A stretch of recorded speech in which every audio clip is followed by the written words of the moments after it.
drainage system, modern electrification with street lights, gated entrance with security posts, and social amenities such as gas station, shopping mall, medical clinic, park, schools, children daycare, and a lot more.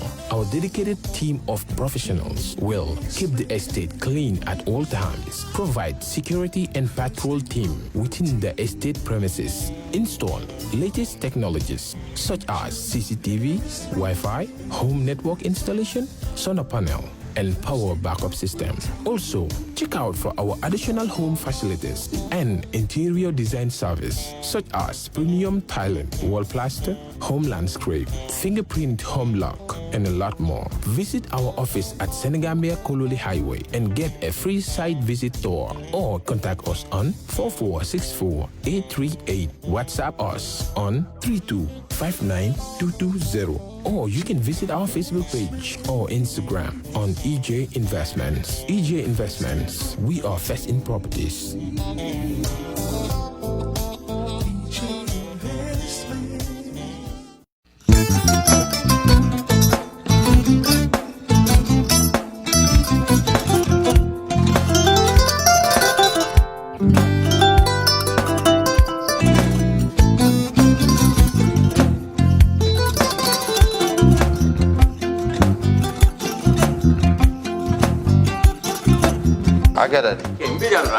Albaka. Mbaka important. Yo, nga transfer la sto. Ya transfer la sto. Ha, code nyingi. Okay. Kosa nsila ID soto. Sasa ndo. Sorry. Agada. Bijan bro. Albaka. Mbaka. Bara alla service o tariaka. Bare mo ki janna nun kuno bara tariaka. Jannom yona forest de bureau. Gambia tonkon na no mbari ya bere. Birim koyna fo kato. Bari si kodo kino kato ni fo bolong blabe ko. 56 branches mola sota Gambia ja. Ha? Gambia kono ani Gambia bantala bankol. Nko kono kiya bele. Kodo sifa fo falindiro fo nyaadi lafta memmen na kodi to poto nin kodi maraw. Jannam number 1 di nyonta. Andum fana nata anoda enterprise sotale. Wolam nyindi ko domorol fana kol fana be firale de dadi mani domorol di fana betiat. Gambia dawda yalo ngam fa kendol sotale je. Wo moyo diat. Apelenta barka ni lafta nyelen kendol e binaji. Yalo bukani la ko la barka ba. Yalo ndel chosano lo. Barka.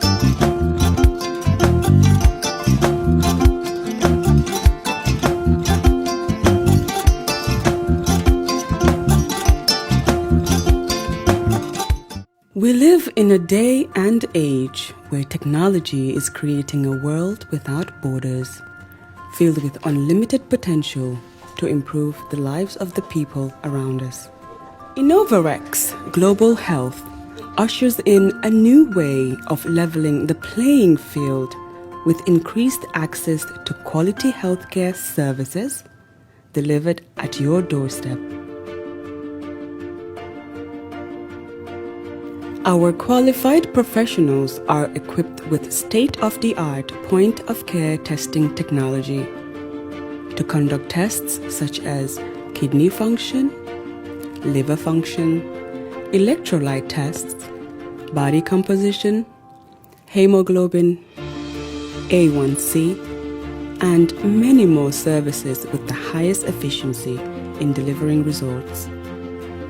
The addition to our flagship Wellness on Wheels, more fondly known as WOW Delivery Service, brings the entire clinical experience full circle. IGH has remained committed to creating the future of healthcare delivery. Gone are the days of sending loved ones outside the country for basic medical services. Innovarex Global Health offers a new peace of mind and takes pride in delivering the quality of care we all deserve.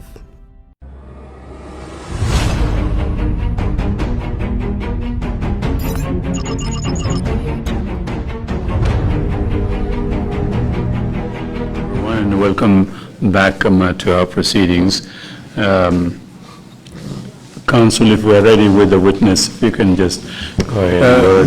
Mr. Chair, we have to do the basic formalities first, the prayers and all that. But well, we did the prayers early on. I didn't, not here, in the meeting room. Yeah, in the meeting room. Yes, all right. I'll if you want more prayers, we go ahead and. I can certainly do. Yes, especially you. More prayers. Especially you.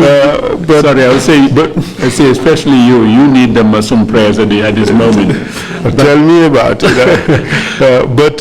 Yes, let the witness come in. No, before that, we'll do the prayers. Okay. Thank you. Have the floor, please. Bismillahirrahmanirrahim. Alhamdulillahi Rabbil Alamin. Rahmanirrahim. Maliki Yawmiddin. Iyyaka na'budu wa iyyaka nasta'in. Inna siratal mustaqim. Siratal ladzina an'amta 'alaihim ghayril maghdubi 'alaihim waladdallin. Rabbana innana amanna faghfir lana dhunubana wa qina azaban nar. As-sabirina was-sadiqina wal-qanitina wal-munfiqina wal-mustaghfirina bil-iskhar. شهد الله أنه لا إله وملائكته وأولو العلم قائما بالقسط لا إله إلا هو العزيز الحكيم ربنا آتنا في الدنيا حسنة وفي الآخرة حسنة وقنا عذاب النار سبحان ربك رب العزة عما يصفون وسلام على المرسلين والحمد لله رب العالمين آمين يا الله آمين شكرا إمام جالو Bishop you can bless us again please. Your Chairman, Lord God Jehovah, the great I am, the Lord of Lords and the King of Kings, the supreme ruler of the whole universe. You have ordered everything into being. We call upon your divine throne of grace this morning hour as we continue our TRC sitting. We ask, Lord, for your divine favor to bear upon this commission. And particularly we commit our counsels before you, that you will uphold them, Lord, as they cross-examine the witnesses. That, Lord, you will give them the wisdom and the know-how to be able to conduct the sitting in the most credible manner. And we commit the witness before you, that you will grant the witness the boldness to be able to come here and speak the truth boldly and plainly. And we ask that you grant the commission the discerning spirit to be able to discern between truth and falsehood. And you grant the populace in general the patience to be able to allow the due process to take place to the general satisfaction of all. This we ask through Jesus Christ our Lord. Amen. Amen. Thank you very much, Bishop Odiko. Council, shall we continue with our proceedings? Yes, good afternoon, Mr. Chair, Commissioners and members of the audience. We are ready to proceed, and may I ask that the witness be ushered in. Thank you.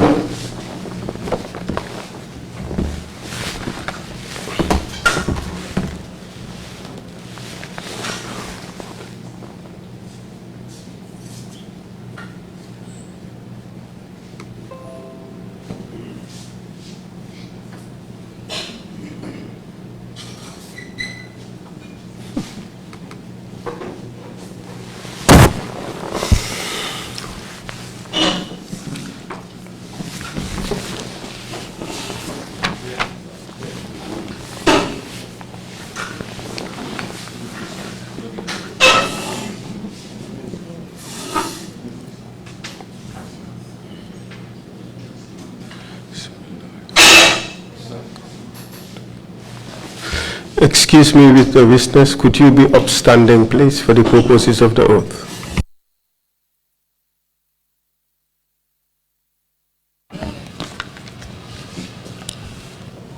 I, David Colley. I, David Colley. Do swear that. Do swear. Do swear that. Do swear that. I'll speak the truth. I'll speak the truth. The whole truth. The whole truth. And nothing but the truth. No, nothing but the truth. So help me God. So help me God.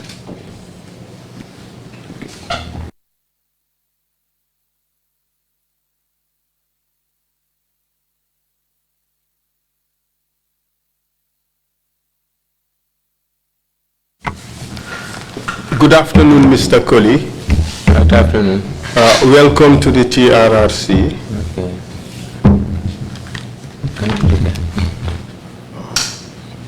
My name is S.R. Fatou. I am going to assist you today to make your testimony before the commission. I have just met you 2 minutes ago for the first time, and it behooves me to give you the warning that we would ordinarily give to many witnesses who appear before the commission. You have just taken an oath to speak the truth. It is a criminal offense in the laws of this country to lie under oath. It is also an offense to provide false information or false testimony to the TRRC. Do you understand that? Yes, yes. All right. Today, the commission wants to talk to you as a person who's been adversely mentioned about a lot of things that have happened in the Gambia Prison Service, especially under your charge as Commissioner, Commissioner General, or Director General. Are you prepared to talk about them today? And the topics I would wish to talk about are as follows. The first is the problems in the prisons. Well, we first look at your biography to try to establish who you are as a person, your experiences and so forth. And then we would look into the problems in the Gambia Prison Service or the prison system itself. We would look into the poor and unhygienic conditions of the prisons, the bad food, the causes of beriberi and some of these other diseases, the problems of segregation of prisoners, the issue of overcrowding, and the whole purpose or concept of detention or of imprisonment, or how it is exercised in the Gambia. What are the objectives? Whether is it one of reform or whether is it one of warehousing?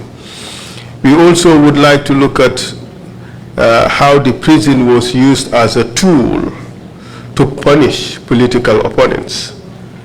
We would like to look at the admissions procedures in the prisons and how certain individuals have been detained in the prisons when they should not have been detained in the prisons. And a corollary to that is the removal of such persons and the procedures that are adopted. We would also look into the suggestions of denial of medical assistance. We would look at torture of inmates, which you might call corporal punishment. We would look at the issue of stealing of rations. We would look at bribery. We would look at the unfair punishment of inmates. We would look at the allegation that the prisoners were once fed with a carrion, that is a dead cow, that wasn't slaughtered. We would also look at unlawful detention of prison officers. We would look at abuse of authority, obviously by you as Director General. We would look at the tribalism which you actually instituted within the prisons. And finally, we would look at the execution of the inmates, the lawfulness or unlawfulness thereof. These are the topics we would want to talk about. Are you ready to talk about them? Of course. Good. Mr. Colley, You've been served with a notice of adverse mention, haven't you? Pardon, sir? Are you with us? You said? Yes. You have been served with a notice Obvious, of adverse mention. Obvious. Yeah. Maybe we should also have Jola interpretation for the benefit of those who are listening at home. I know you are very fluent and proficient in English, but let's have that intermediary Jola interpretation so that those watching from home could hear. Right. If we cannot, I am sorry, I should have made arrangements for Jola interpretation. It's not available. We can have Mandinka interpretation. Can we? Yes, I think Mandinka interpretation is usually a default, so we can have it. Okay, go ahead. So you would allow for the Mandinka interpretation, or both of us would allow for the Mandinka interpretation before we speak. You understand? But I can speak Mandinka well. I can speak Mandinka well. Yes. But I do hear, but you would listen to the English. Okay.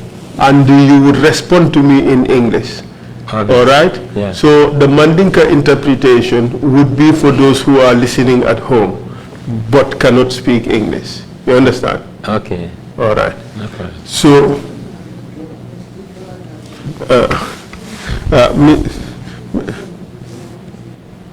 Mr. Commissioner, yes, Commissioner Jallo, it's my fault I did not make arrangements for a Jola interpreter to be available. So, we need two, one from English to Jola and another from Jola to English. So that is why, unfortunately, we could not do the Jola. Yeah, I should have made arrangements. Can we proceed, please? All right. Thank you very much. Thank you. Thank you. So you have been served with a notice of adverse mention, correct? Yes. Okay. So we would come to that. For the time being, give us your full names, please. My name is David Charles Colley. Tom David Charles Colley. What is your date of birth? On the 28th August 1958. Goskaro tilmuang anin say 1958 sangolang wuluta. Where were you born? In Kanilai village. Wuluta Kanilai Sato kon. And where did you go to school? I started my primary school in Kanilai. Manakaram kumase Kanilai. And then proceed my grade 9 in St. Edward Secondary School, Buyam. Secondary school grade 9, St. Edward, Buyam Sato. Mr. Witness, during your day, did we have grade 9? Grade 9 became Well, I don't know what you are saying. As I told you, I'm not familiar with the Manika language. Yes, but listen to me in English. Okay. You said? During your time, did we have grade 9 in the education system in the Gambia? Of course. Okay. Grade 9. Buyam is a second Christian mission school. Buyam missionary Catholic Karamwaldi. What I know existed was form something. From primary 6, common entrance, then you go form 1 secondary school. That's what I'm saying. After completing my primary school in a village, I start my common entrance, which I was graduated to go to Buyam. Kabringan dumalanga karamo nyimbang nasate oton tata nata Buyam ngana secondary school education ke volto nata ngana grade 9 exam ke volto. So in essence, you went to Buyam Secondary School. Buyam Secondary Karamo. Yes, secondary school. Ngana secondary school londi ko karamo ke volto. And which year did you go to Buyam Secondary School? Buyam Secondary Karamo to Sanjijuba. 1970. 1970. Until when? What you? Until when? Well, 1972. 1972 Buyam. I was in Buyam. Then in Buyam. From there, I proceeded to ATC Lamen. Ndata ATC Lamen. Where I was doing my course in agriculture. Ndata lon karango ke ganje seno kunyalo agriculture. For a year. Sanji killing. From there, we were unable to get our certificates. I went to my family at Banjul. 17 Thompson Street, Alaji Colley. 17 Thompson Street, Alaji Colley. Seydou Colley. Seydou Colley. Thompson. Thompson. I was there. Waiting for my luck. So I had an advertisement at the radio that there will intakes at State Central Prisons as staffs. I went there for selection. Well, I was blessed to be selected. We start our training. If you look at the geography of the Mile 2 prisons, you don't have space for training. My boss, Mel Foster, as the commanding commissioner of prisons, commanding officer at prisons, he wrote to the Fajara, that is Mr. Crew, a British. Mr. Crew, British nation, Banku Dingola Martin. To accept us so that you can have space where you can do our courses. Theory and practical. For 6 months. There was a problem when we completed our courses. I was supposed to go back to prisons. But the commander, Cruz, and the Fajara, now it's called Fajara Barracks. It was Field Force. Field Force Fajara Barracks. He went and said, I am not coming to the prisons. Due to my performance, during my training course, and I was attached to his office as almost an orderly to him. Make sure everything is clean, neat in his office. So when Mel Foster asked the rest of the officers who went, he said, where's David Colley? Mel Foster David Colley. He said, well, Cruz detained him there. He said, I want him there. So he called. Cruz said, I want him to be transferred. But he said, you cannot do that. So there's an argument, bitter argument. So the matter was reported to James Langley, Secretary General regime. Secretary General You know, in those days, Akus are very strong too. So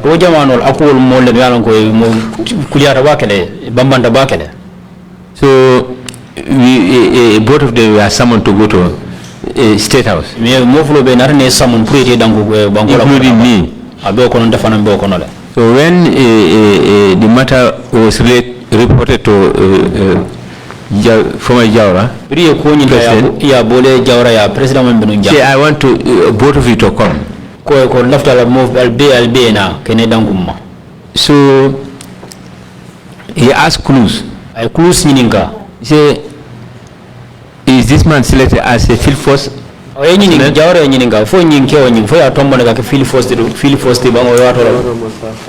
tell him no. So then how can you take somebody who sent there to train? I not the list was not given to you. For list on and David's name was there. But why now you want to withdraw him? He said no, it's not right. Now in fact before we move out, he said where's the office that people are arguing? So they say let me get up. I stood. Jawara looked at me. He laughed. He said, this small boy you are arguing. He said, well, I told him, well, that's my structure. Yes. He said, no, I'm just teasing. I said, what is your tribe? I said, Jola. Jola from where? From Kanilai. Say, please, clues. Please leave this man to go to prison. Please, clues. Clues. This how I am blessed to join prisons. If not, I would have been in the field force. Because Clues was ready to sponsor me. Clues paretal no pour can dépense for me to go to a course. I think I've answered that. Yes. Thank you very much. The commencement of your career was very, very interesting. Really? To have been so important that the president of the country has to come and decide which of the services you join.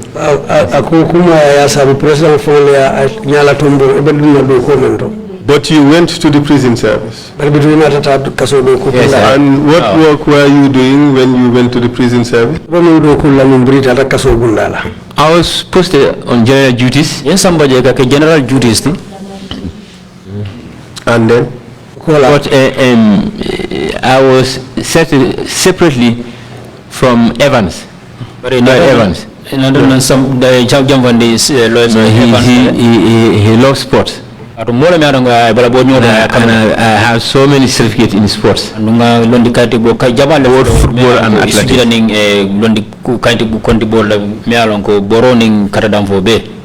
But nonetheless, I work up to 12 o'clock. We send home on break. So by 2, we go on our practice at the beach side because we have no space.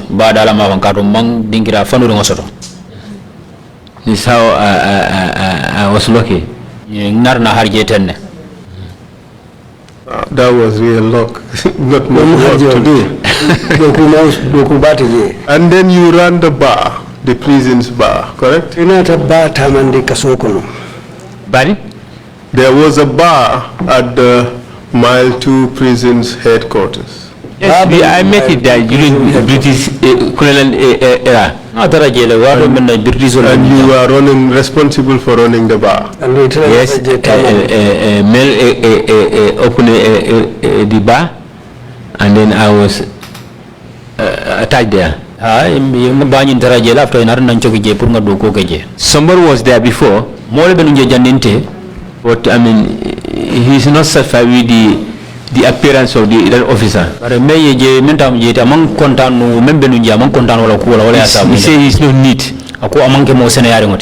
So I was brought in. What I found extraordinary is that your performances at training were so impressive. 2 sister forces were fighting over you. Yes.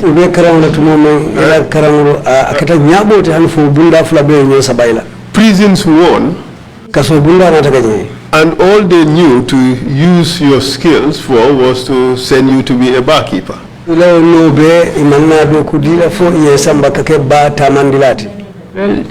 he's the command officer.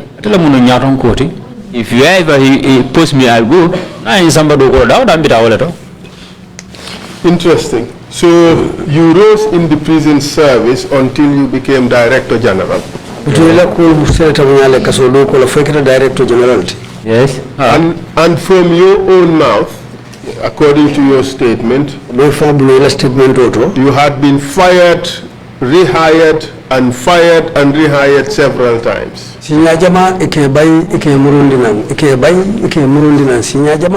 Well, that's a tradition to me, created by Allah the Almighty, and I have to take it in good faith. Or was it something that Yaya Jammeh did to you?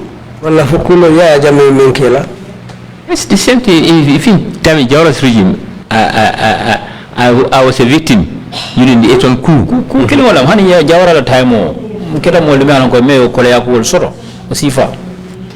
Yes, but during Yaya Jammeh's regime, he had fired you several times and rehired you.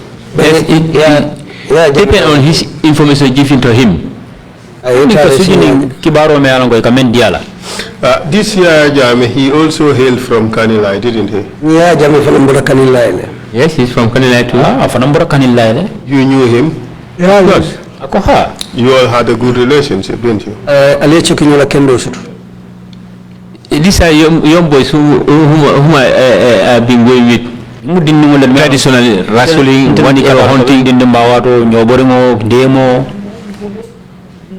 So you are all buddies, if I may call it that. He is your younger brother, you are all buddies.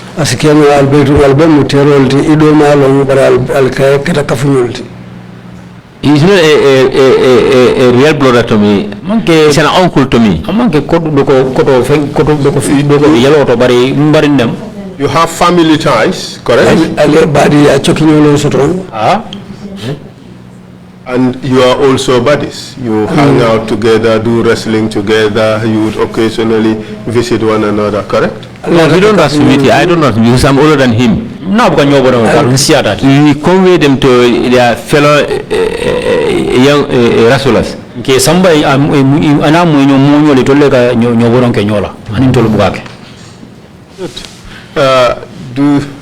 Do you remember giving a statement to the commission?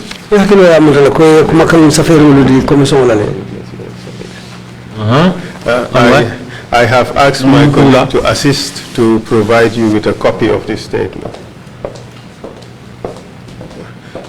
You gave a statement, didn't you? Yes, statement of the Kumakam framework. I think I have this in that. Is it not the same? Yes, I want to put in the copy you have signed. Could you take a look at it and confirm that that is the statement you've given? That is all this. Take a look at the document and confirm whether it is the statement provided.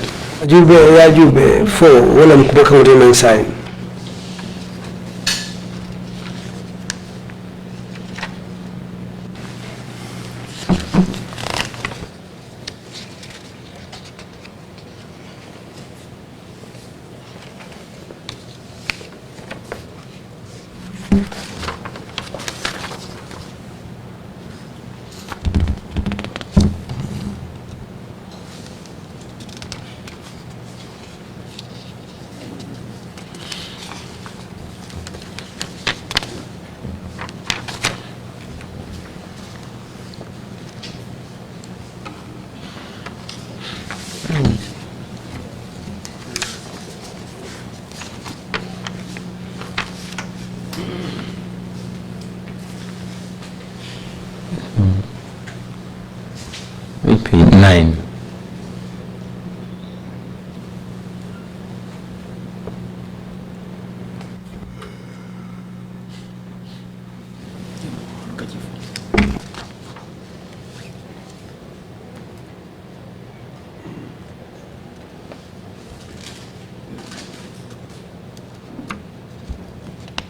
Can you help me? It's really slippery.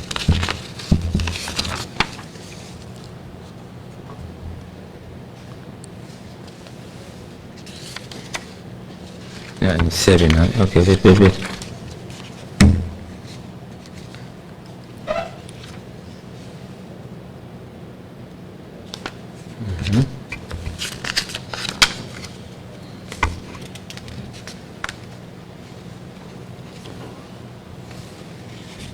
Sorry.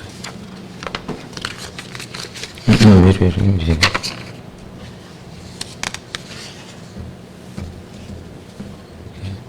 Where's 9?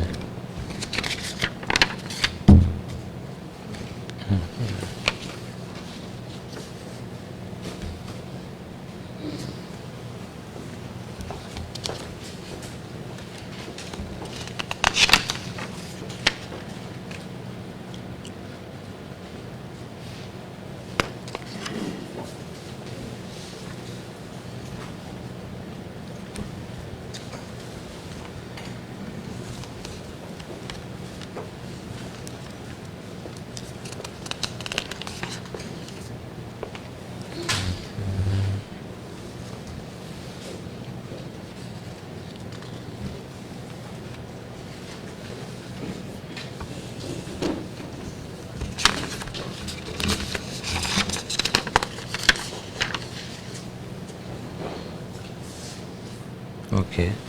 Yeah, that's one. Mr. Witness, I see that you have meticulously examined the document. Obvious. Could you confirm that this is the statement you gave to the TRRC investigators? Exactly.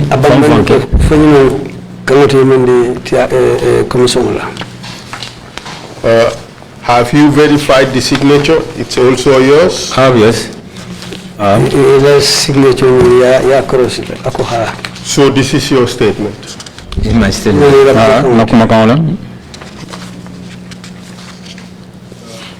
Mr. Chair, we would ask to put the document as an exhibit. It should be 139 if accepted by the commissioners.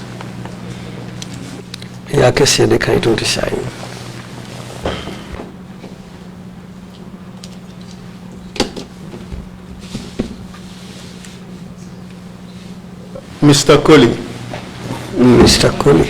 Yes, I am sure that at the outset you were warned that any false statement that is contained in this statement is also an offense under the law.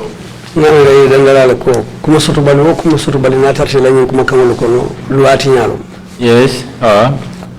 And when you were making this statement, you were fully aware that anything that you state that is false in this statement, you are actually violating the law.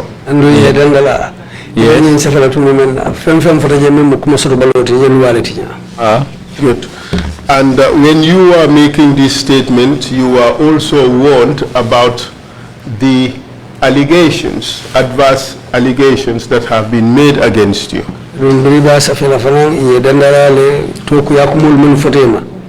Yes. And you made your statement in response to those allegations, or you made the statement bearing in mind the allegations that have been made against you.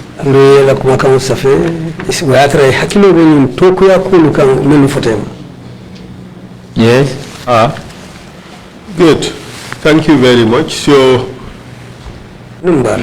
in proceeding with your testimony, wherever we have to deal with the allegations against you, I would refresh your mind to them. The first thing I would want you to talk about now is the poor and unhygienic conditions in Mile 2 prisons, or in the prison system in general.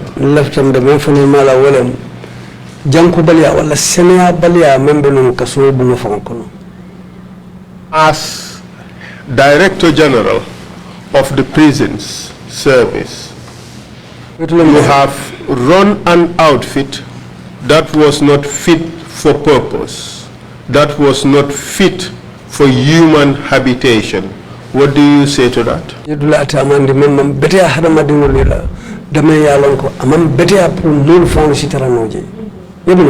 Well, when I came to the prisons, and set as a staff, I made the condition built in that form. And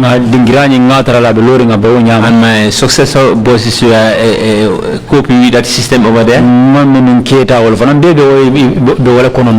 And I'm very interested for the job. And I'm too junior. And I don't know the laws that much to challenge my bosses. Mr. Witness, I'm not so concerned about when you were a junior officer.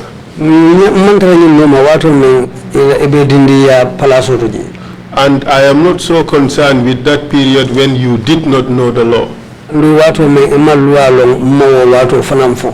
In fact, speaking to people who work in the prisons, you are hailed as the person who is very knowledgeable about the prison's law.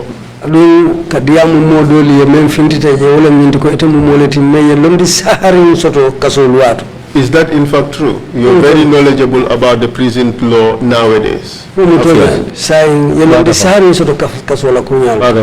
Obvious. In fact, you would be the biggest expert at the prison system on the prison's law in the Gambia.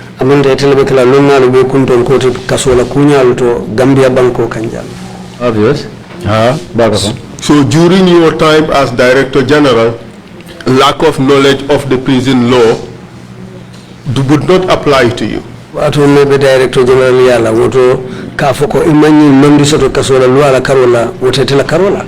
because you knew it very well and better than everybody else. That's correct, isn't it? Yes.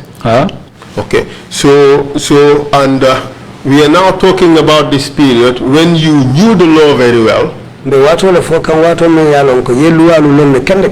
And you were the head of the Gambia Prison Service. So the suggestion is, during that period, you presided over a prison system that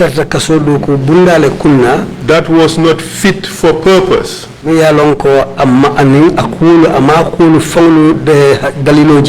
It was not fit for human beings to be put in that place. In fact, I have here the statement of Amadou Skatredjane. And he described the prison as the worst prison in the world.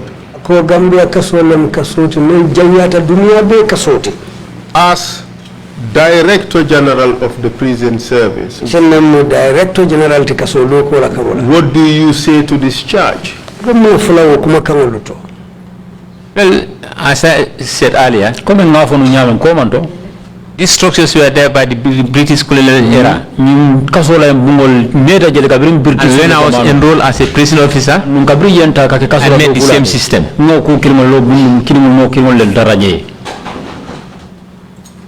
So you carried on with that system? Of course. Knowing fully well that that system was a rotten system. But the government knew about it. They've seen the structures.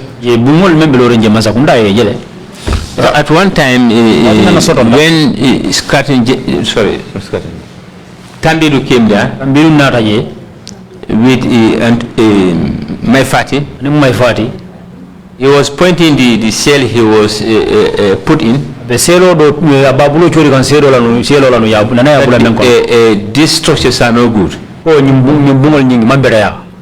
I told Tambiru, from your cell, next cell I was there too. So whom to be blamed? It was never your plan to be there, was it? It was never your plan to be there. No, I wasn't dreaming of it. What the law was against me. And I was arrested and put there. Mr. Colley, the issue here is Mr. Colley, that you are directly responsible for prison administration. Obvious. And you are responsible for presiding or managing a system that was rotten to the core. Between Italy and Takemoti, member Shirin Bunda Kuname Alanko Jele Tolitadula Beti. What do you say to that? Do you agree or you don't agree? I agree the situation is so tight. That's why I put up a recommendation from my ministry. Who came and visited the prisons. When he went back to his office, he met his colleague at the cabinet meeting. That the place is overcrowded. So we prepare to extend the prison. So they asked me whether I've identified an area for that. I told him, Joshua, you have enough land. Joshua prison. So which the funds we are given to was embossed to the ministry. And then the ministry were taking care of proceeding. Ministry tender it.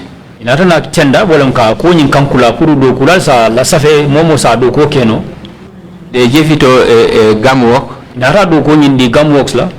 Gum work the cost price. Gum works la depends on member jarela do ko nyinto. Government said they cannot afford that. Mansakunda na foko ito kumbanola.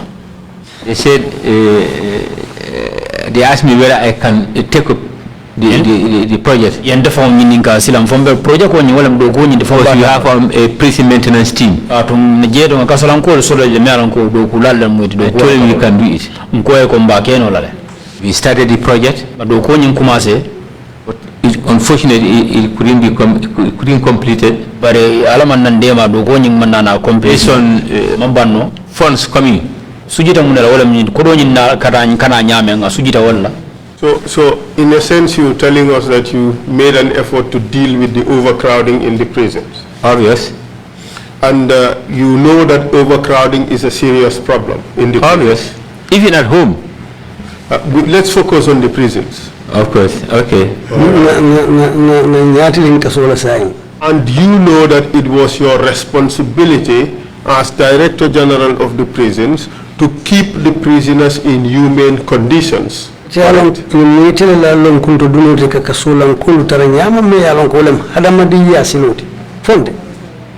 Yes. Let me come in. The duty of a prison officer is to look prisoners with humanity.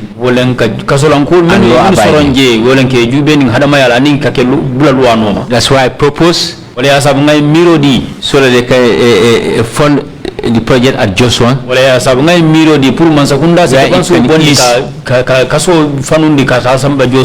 living condition of prisoners. You have said that. Yes. All right? But did you realize that your prisoners were sleeping in toilets? Yes, this was there before me. Those who were there before you would answer for their time. But you sitting here now, you answer for your time. I'm just telling you what I met there. It doesn't mean that we are talking of them. When those people come, they would answer for their time. Now you answer for your time. What you have presided over, what you are making happen, that's what we are talking about. You let prisoners sleep in toilets, knowingly.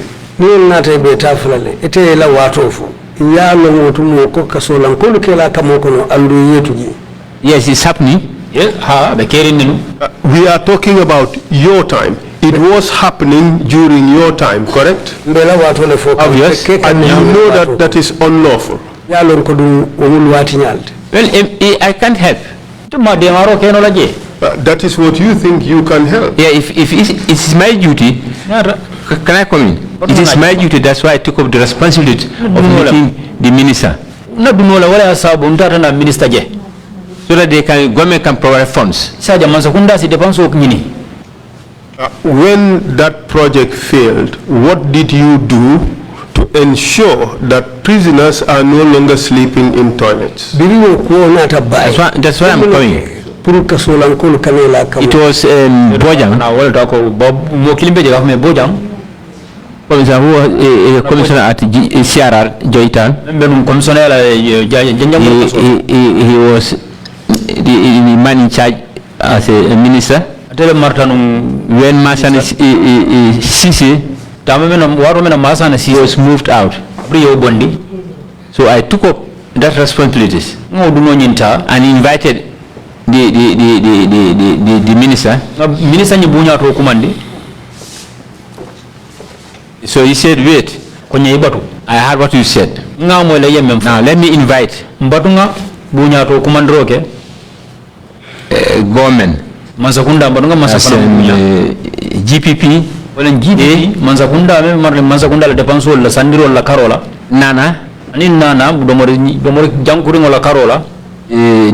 independent doctor, including government doctors, to come with the prison visiting committee. Prison council committee. We came to a discussion. About what? About the living condition of prisoners. Overcrowding.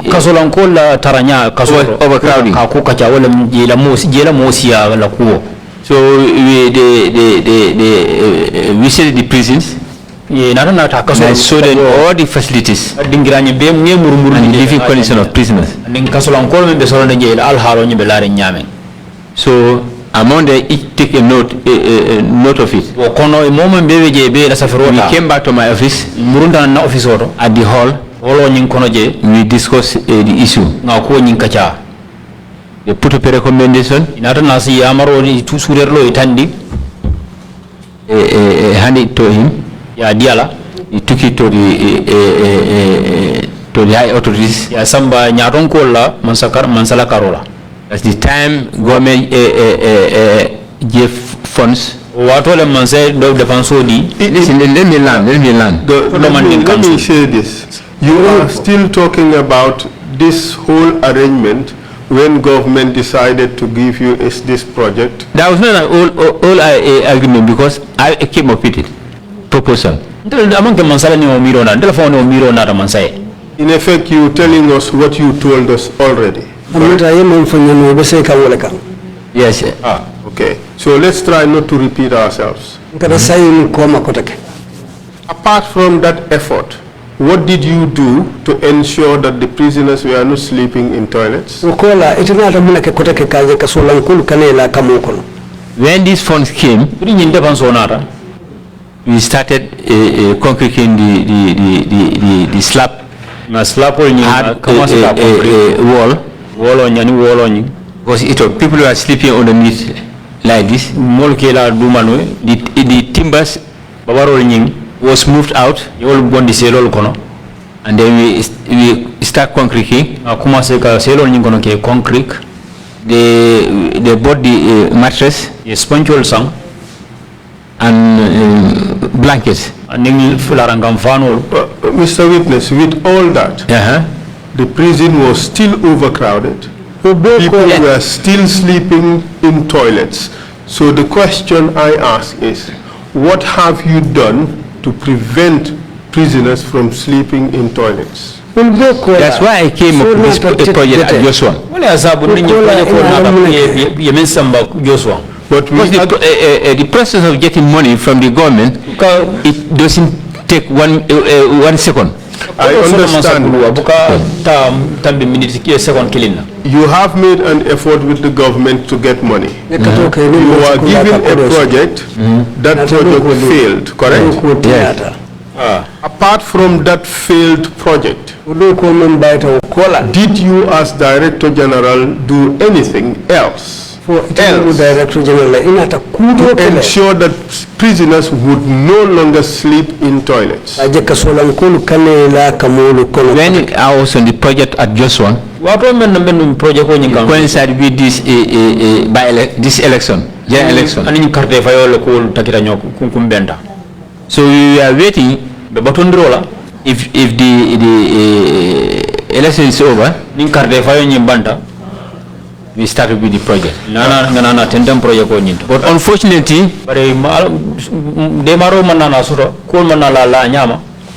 my service was terminated. So I couldn't do anything. This was January 2017.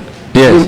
January 2017. So all throughout Jammeh's days, the prison was overcrowded. Nothing was done to solve that problem. Prisoners were sleeping in toilets. That's true or that's false? Yes. That's why we took up these projects too.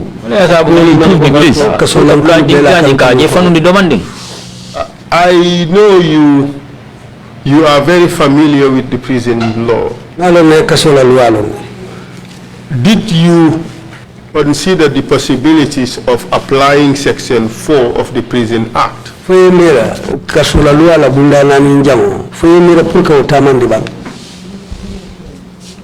Which gives you the power, subject to the approval of the minister, to just designate temporary prisons.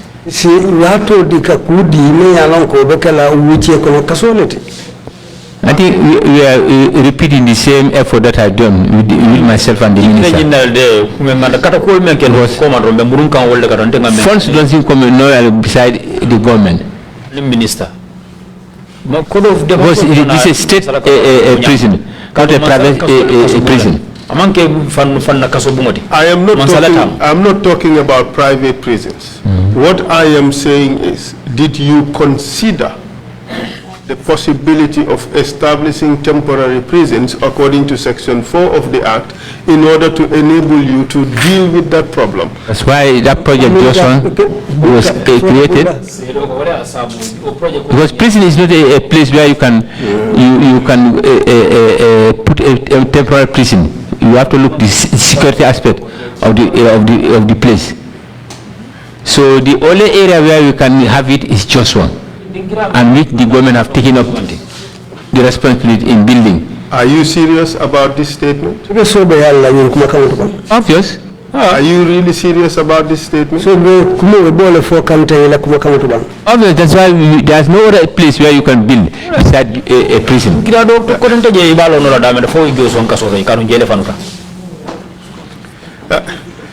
You see, Mr. Colley. Mr. Colley, it looks to me like no serious thought was put to this, because if you look at the act, this is what it says. When it appears to the commissioner that the number of prisoners in any prison is greater than can be conveniently kept in the prison, and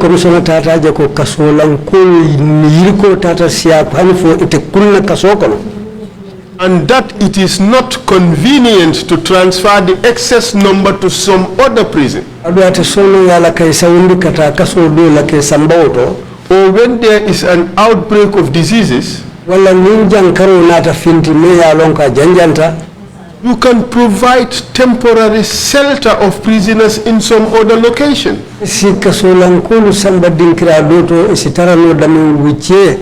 You did not necessarily have to build a new facility.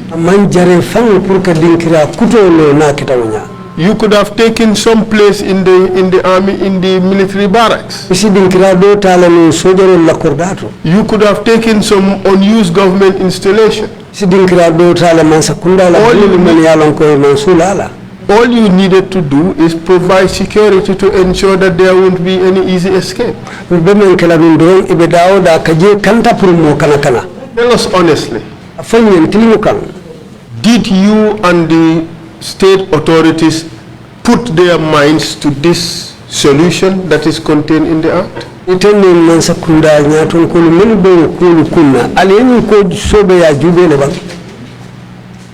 See, we are coming to the same topic. Anything that I do, the minister should be informed. Could you just answer the question? Did you cast your mind to the solution provided by this section, or you did not? I did reporting the matter to the ministry. Because I cannot do anything without the knowledge of the ministry. We agree to that. But the question is, did you cast your mind to using any place in Gambia as a temporary prison in order to solve this problem? The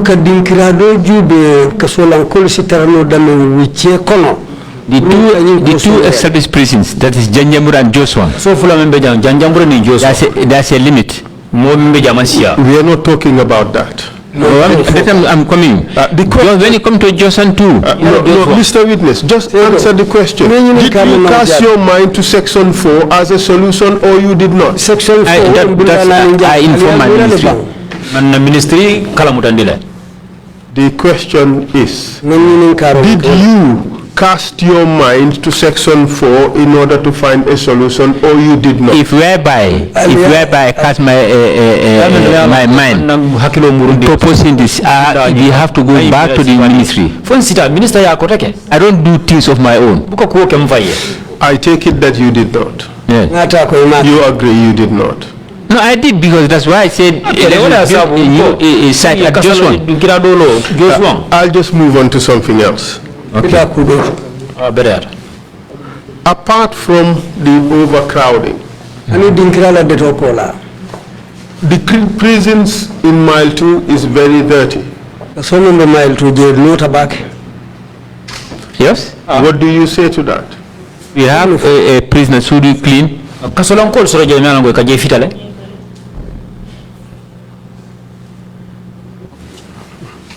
Mr. Witness, I've just been advised that we are not giving enough opportunity to the interpreters.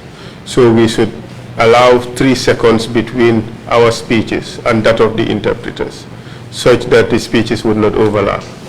You understand? Okay. So when you speak, the interpreter would allow 3 seconds between your speech and his. All right? You also do the same, all right? Okay. Proceed, please.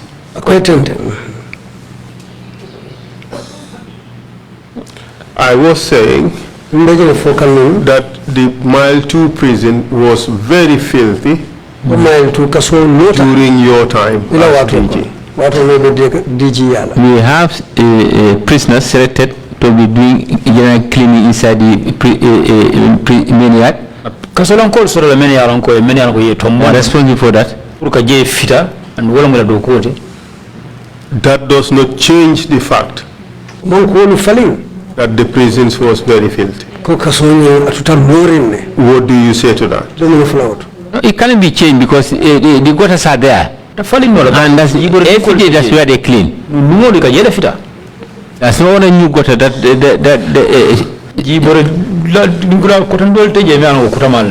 we know the building is old.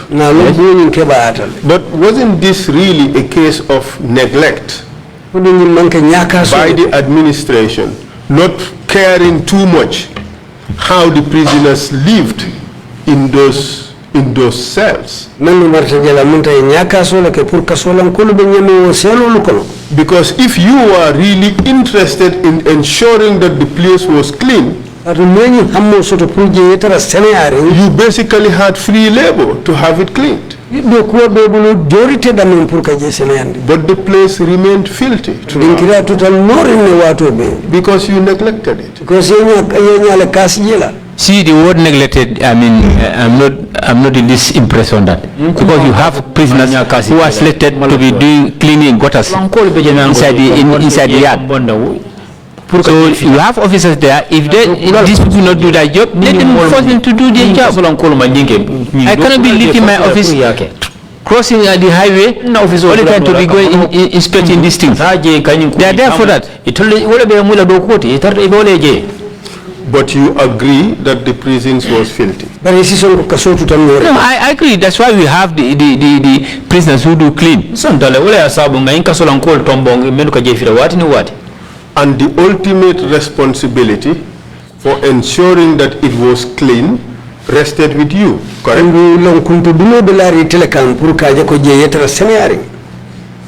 I mean, if the officer in charge on duty, he's not responsible for that. I am so much busy in the administration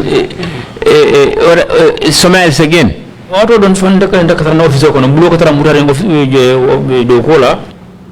The job of a prison officer is not one person's soul.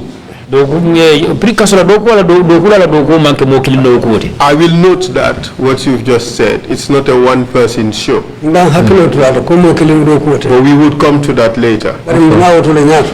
Do you agree that ultimately you are responsible for ensuring that the prison was a clean place for prisoners to inhabit? Obvious, I'm the head.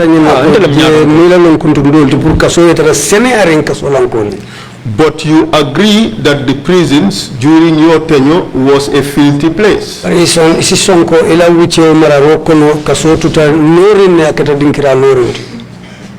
Well, in my time, I don't believe that. You said a little while ago. When you go to the new complex building, that new office,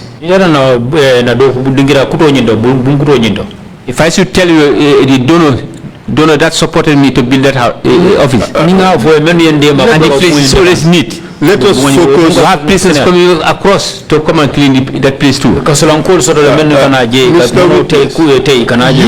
You managed to keep your own place clean by using prisoner labor, correct? Yes.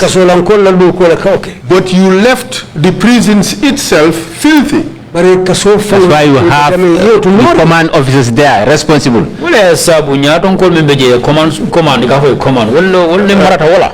Mr. Colley, you cannot have it both ways. You cannot say that you are ultimately responsible and turn around and say you are not responsible and deflect responsibility to some other junior officer.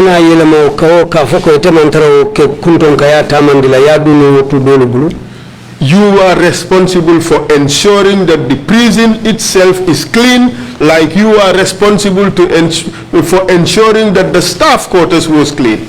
Do you agree with that? Obvious. Okay. The charge is the prison was left filthy and you are responsible for ensuring it to be clean.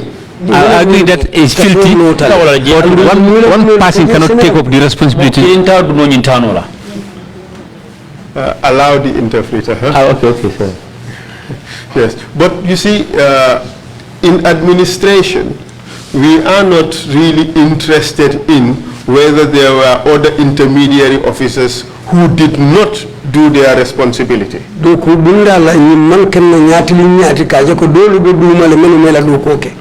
So what are those people going to, what are they doing over there? And they are promoted and they are paid. But that was your problem. No, I agree, that's my problem. And that is why That is why you are responsible for the filthiness of that prison. Has been the head. Yes. So you agree that you failed in that responsibility. I didn't feel the responsibility. I know I'm the head, but I didn't feel for the neatness of the prisons, because you have decentralized responsibilities. So you do not agree that as Commissioner General or as Director General, you are ultimately responsible for the condition of the prison. So I agree on that. I agree on that. But if you point a finger onto me to say I'm the man responsible for making that place dirty, that's why I say I decentralized responsibilities. That's why you have the Director General Prison, you have the deputy, you have the commissioners, you have the chief superintendent. Let's not wallow in irrelevant stuff. What we are talking about is, as Director General, you are responsible for ensuring that you create a good environment for prisoners to dwell in. I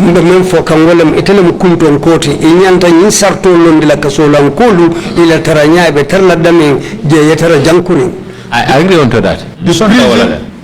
The prison was filthy. You have also agreed to that.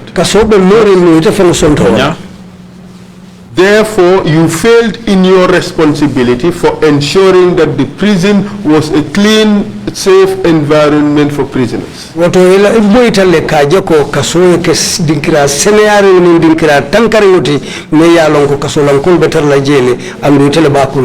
It's obvious, isn't it? That's human heart. People are not equal. You have dirty personnel, prisoners, you have neat prisoners. But still, you are deflecting responsibility. You are not accepting that as Director General, you are responsible. I made my point very clear. I said I'm the head of the department. I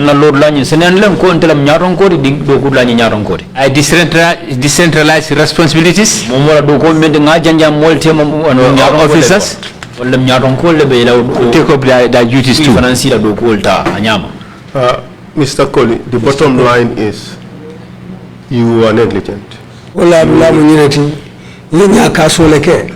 You did not do what was necessary to ensure that the prison was clean.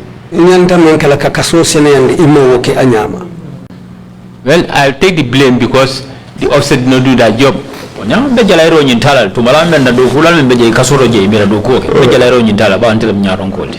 Okay, let's move on. You have accepted that blame. Now let's talk about the bad food in the prison. The bad food in the prison. What do you mean bad food in the prison? Was the food in Mile 2 prison or any of the prisons good? But let's focus on Mile 2 for now. Was the food at Mile 2 prison good? Was it fit for human consumption? In my time, I'm a human being. I cannot be a head and then be leaving prisoners to be having bad food. When it comes to feeding of prisoners, we go for tender. Finance Ministry of they advertise the vacancies or positions for suppliers to come in. When they come, we had a meeting with them. Can you spare us the procedures and deal with the quality of the food? The proposition is that the food that was served to prisoners was bad food.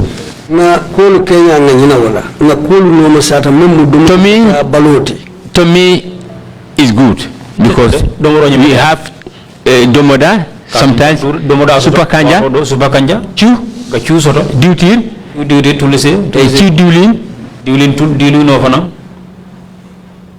and pap. For their breakfast. Yes, now, I know where you trying to tell me. The quantity of food that comes to the cooking center. Prisoners, we have a locking up book.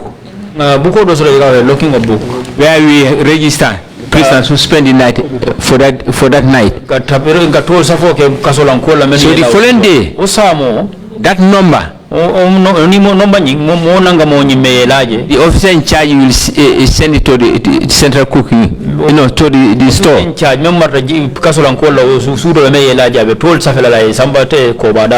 They go by the prisoners who spend the night there. Giving them each your measures of food given to you. Within that time, like the cooking store will send it the dry food to the kitchen.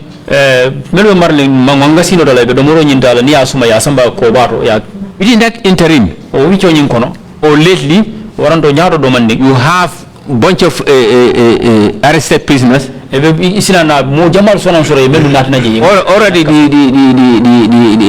the measures, food measure for each prisoner is already in the cooking center. So when these people come in, what will you do to them? That's why I say, I don't know, in Europe, or Africa, you visited so many countries. No prisoner is, no prison inmate is well fed. Simply because the quantity, you have arrivals coming in, they have to eat. And that's your excuse? That's your explanation? Because you cannot bring the police or whoever security agent cannot bring a prisoner on the remand or on the detention. You deprive him from eating. Mr. What we are saying is that the food was bad. It was not fit for human consumption. When the cooking is done by the prisoners, not an outsider. So this was long been running in the prisons. Can you answer the question? The question is, the food was terrible. It was not fit for human consumption. Do you agree?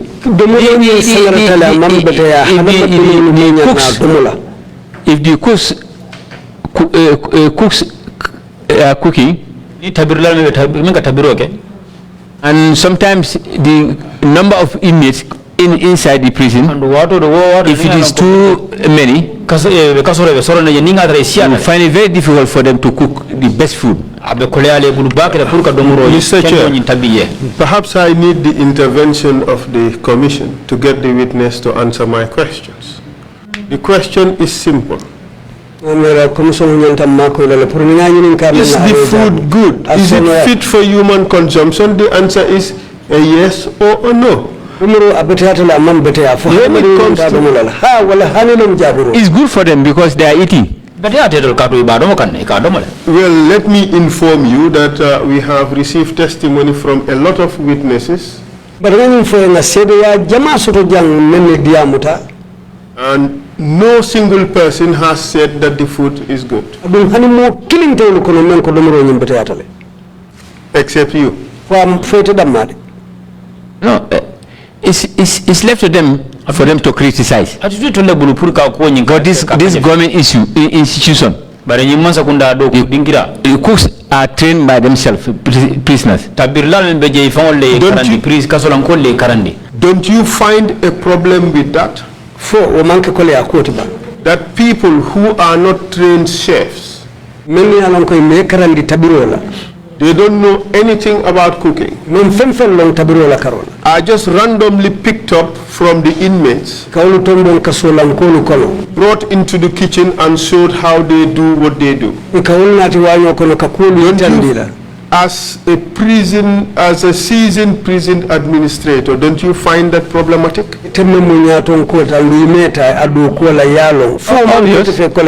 Obvious. What is obvious? What is obvious? That is, you don't have qualified cooks coming outside to come and cook for the prisoners. And what we normally do, sometimes you have experienced cooks who are being convicted from the hotel or wherever. Sometimes. We bring them to the system. Sometimes. Yes. Why I say sometimes? Because they are going to discharge. The bottom line. So they train, when they are there, they train others. The bottom line is, you don't have qualified people cooking for prisoners. Well, I don't eat that food, so I will not know whether the food is good or not, because by seeing the cooking pots, it looks very attractive. Whether it's tasteful or not tasteful. Perhaps the problem is because you never ate the food. But that's not my role. And you did not care. Not question of I don't care. I care because I make sure government supply food for the prisoners. But when it comes to the cooking center, everyone knows that male prisoners cook for themselves. David, when we are talking about something, focus on that something and stop jumping from issue to issue to issue to issue. Because if you do that, we would never finish your testimony.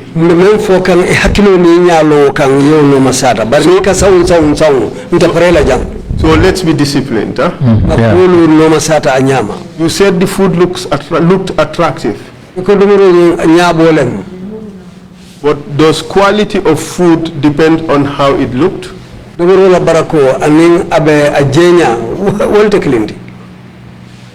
Based on what is supplied to them. So are you suggesting to us that all those who have testified before this commission and said that the food was horrible, that they are lying? I will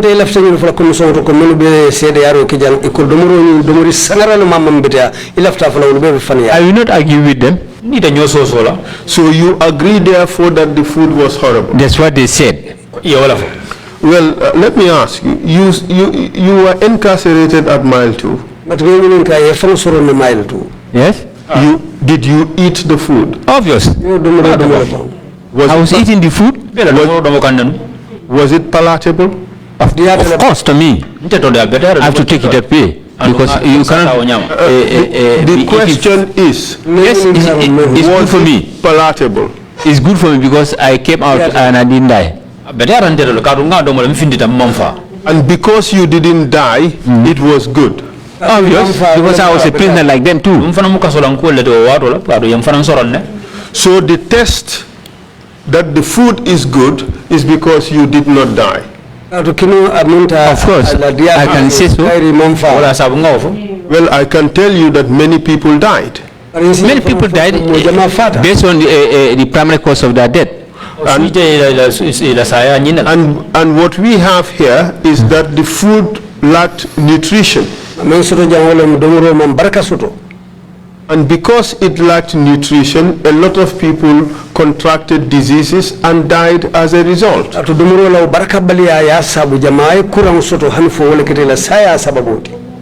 What do you say to that? Well, I'm not a doctor. But all I know is Nana provided a menu. And we are using that to guide us. Yes, but a menu does not save anybody from dying of bad food. Well,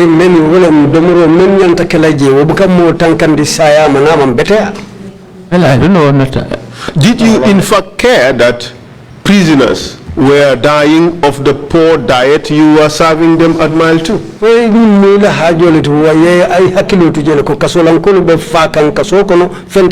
I've never received from a doctor the primary cause of bad food for a prisoner who died. Are you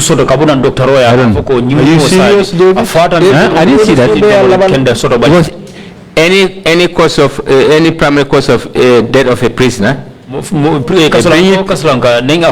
write a cover letter to the ministry. Let's not talk about procedures yet. Let's talk about what you know. Are you telling this commission you do not know that prisoners were dying because of the poor food? No, I never noticed that. And I will not be informed about that. Because I cannot be a commanding officer in that place, manning the prisoners, human being like me, and I allow such things to happen. Commanding officer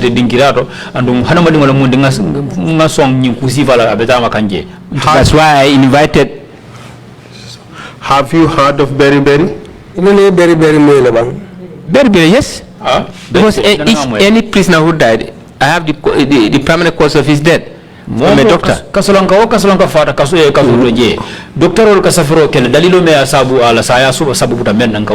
Were prisoners dying of beriberi? Not all. Not all died of beriberi. But would you agree that many died of beriberi? No, not to my knowledge, because I do have, if the records are here, I will go into to find out whether beriberi is more harm than or infection. Prisoners who died. But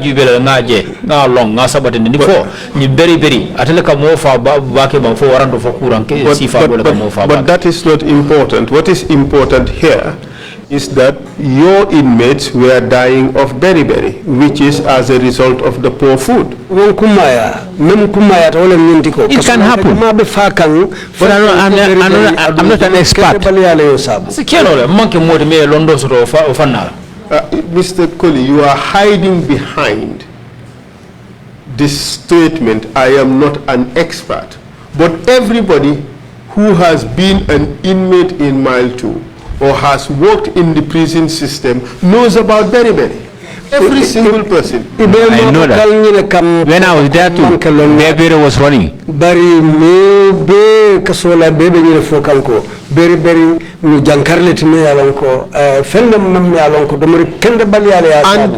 And what was giving them beriberi? I repeat back, I'm not a doctor.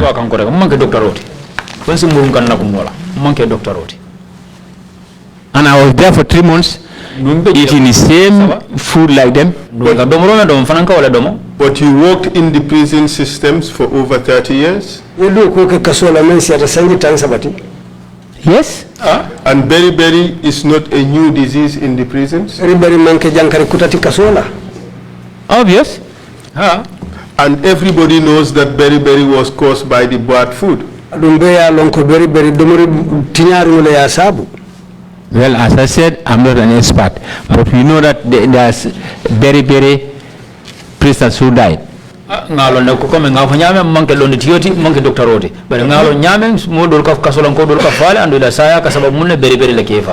You are hiding these facts because you want to save your skin, isn't it? I'm not into hide. Let me refer you to page 6 of your statement. 6 of your statement.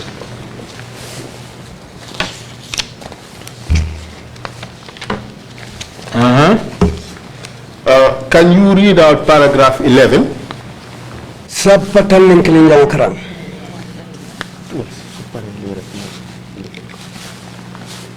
Could you read out paragraph 11? Sapatan ng kilinjang akarambang.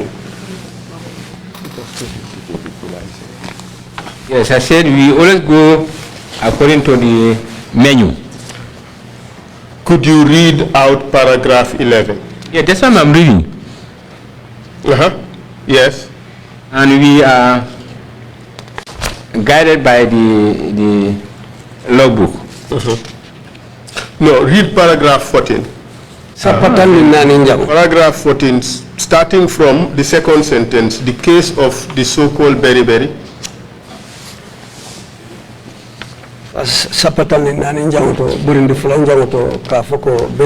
Paragraph 14, page 6. Second line.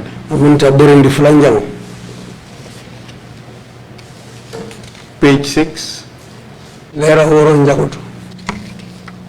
Page 6, paragraph 14. Page 14 or paragraph? Page 6.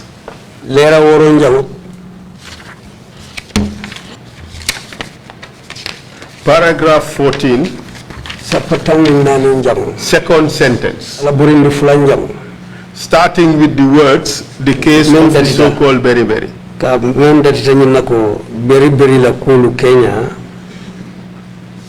Could you read it out, please? The case of so-called beriberi illness resulted from bug infestation within the prison cells. That is your statement, correct? Yes. Isn't that obviously false? Yes, I said it.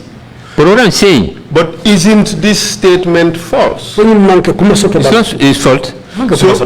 So you want this commission to believe that people were sustaining beriberi because of bug infestations in the cells?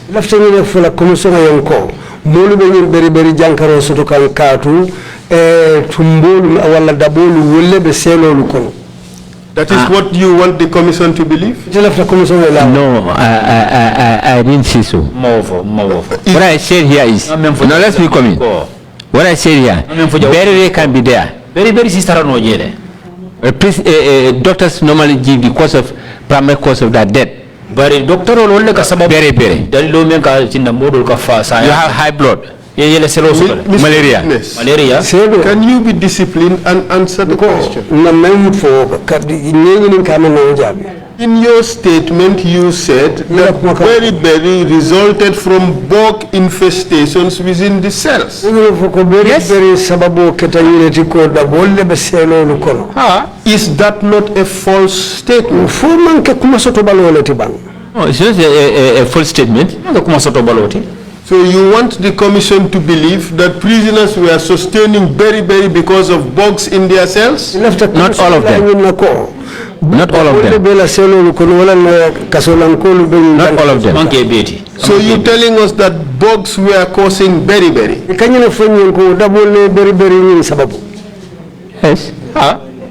Are you serious? I hear what you are saying. Not all of them. Not all of them there. Well, Mr. Chair, convenient time to take a break. But before we do that, can you read that sentence that you just referred to in paragraph 14? I didn't quite get the witnesses reading of it, just for the record, so it'd be clear to us what exactly it says. Please go ahead. And then. He says, and I quote, "The case of the so-called beriberi illness resulted from bug infestations in the prison cells." Not from food that they ate? Yes, obviously. Witness, is that your statement? Yes, I said. Can I repeat back? I said, go.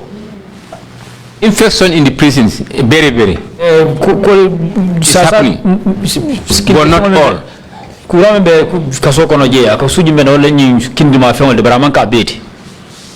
And they all live in the same condition there. Some are suffering from different infection. Thank you. You have a three-way intervention going on. Just to help the interpreters, when you have counsel speaking, you have witness speaking, you have interpreters who are doing that. All three can't speak at the same time. And it was difficult at some point to understand who was saying what.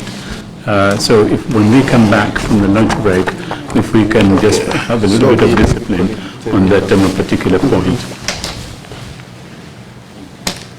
Fine. We will take a 1 hour break and then come back at 2:30, 2:35. Meeting is adjourned. Thank you.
domoro kadiate boy jannon sikes restaurant e sai nakko be ninna dimbal nimbe domoro kala janno domoro seneyata adiyata topotoro fanan kendema bije luntan during tamala abeka domoro ki janni adi manda wala de te ka we bijele anim fanan ka fadi jang ikono e fa e ka fa minne ko pastry anim bakery iko fanan be kalele badde lomba conference lomba workshop lomba ye fo fendin lon dunia kono domoro betama nyillom international o toda number 1 amanke ba domo la jandama e sa domo jang is atariya wo mu kubandi sa nakko sa futandin e oto sa nakko be mu sikes restaurant ndama na janna mu yat ni manje do mbija aban CK's Restaurant, known for best quality food and customer satisfaction.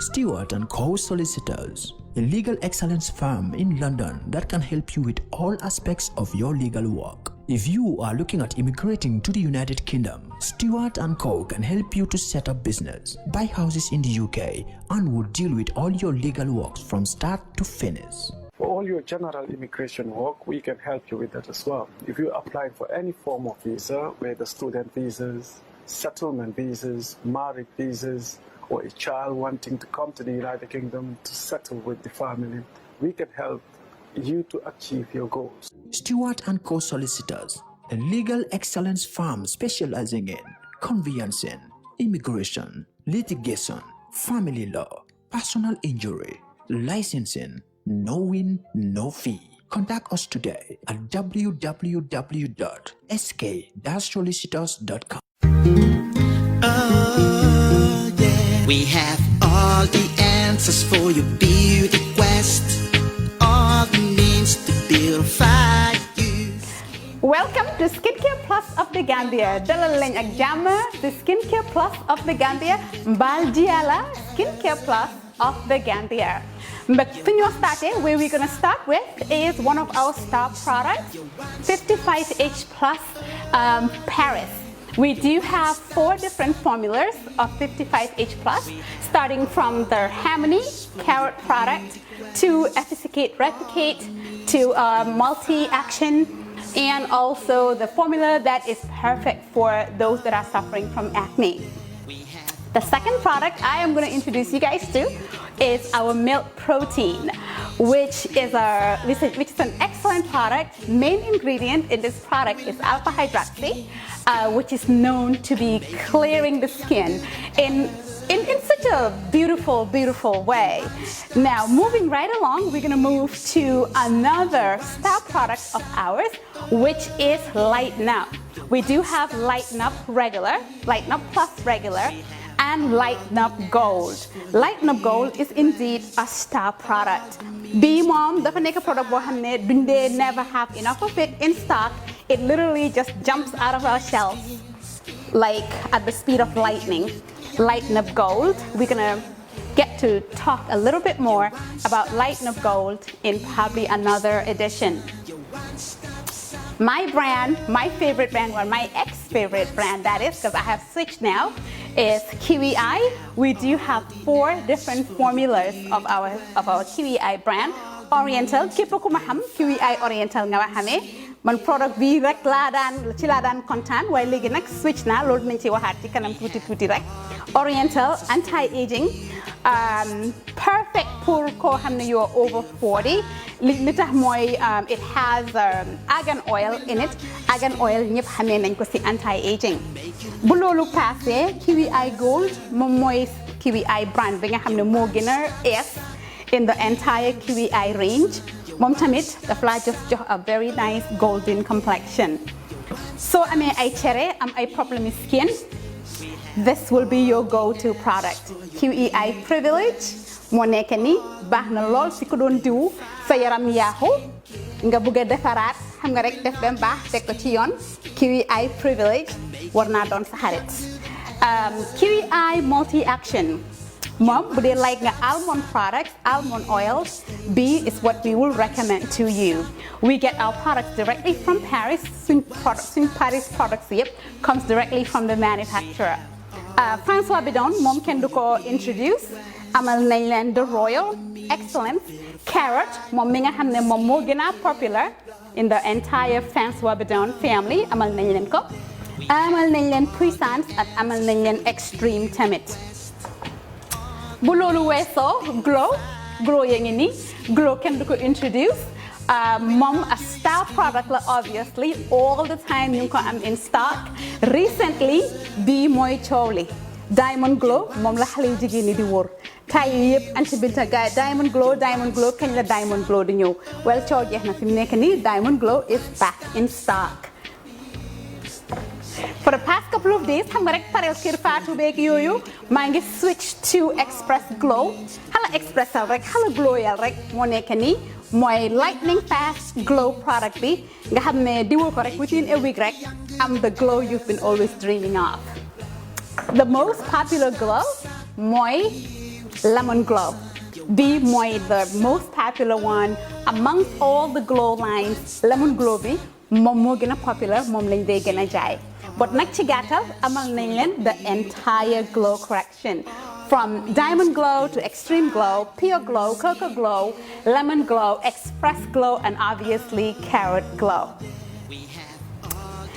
So loolu passé xam naa ne war ngeen a xam by now ne ñun ñooy represent HD26. HD26 Mr Paris ñun ñoo lañ fi nekkal fii si Gambia. Ñoo lañ indil glutathione product bi mooy seen product bi gën a ees. Made out of glutathione. Some products say amuñ hydroquinone. Glutathione la am.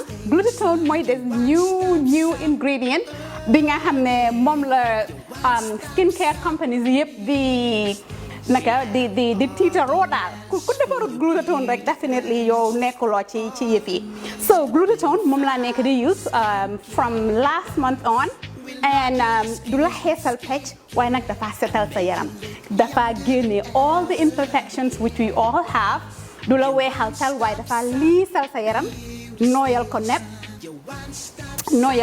moo nekk nii am nañ the entire collection amal nañ leen lotion bi amal nañ leen cream face cream eye cream what is this one amal nañ leen glycerine amal nañ leen sax ak glutathione product boo xam ne pour lunette la moo nekk nii